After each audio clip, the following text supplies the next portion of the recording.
Hello everyone, আসসালামু আলাইকুম। ওই যে দেখতে পাচ্ছেন ওইখানে একটা আপু কিন্তু দাঁড়ায় আছে। তো চলেন আপুটার কাছে গিয়ে আপুটাকে একটা কোশ্চেন করি। আসসালামু আলাইকুম আপু, কেমন আছেন? ওয়ালাইকুম আসসালাম, ভালো আছি।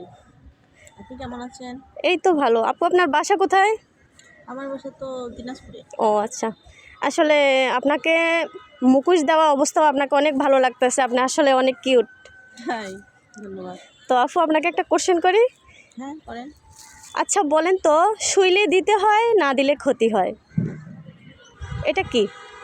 তা কেমন প্রশ্ন, দেখে একটু চিন্তা করি। হ্যাঁ, আপনার সময় 3 মিনিট আমি দিয়েছি, ঠিক আছে? আপনি 3 মিনিটে ভাবেন কি হতে পারে।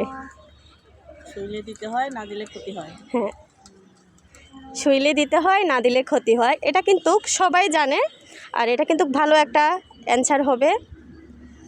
তো আপু, আমার মনে হচ্ছে দরজা। দরজা একদম সঠিক উত্তর দিয়েছেন। আপুকে অনেক অনেক ধন্যবাদ।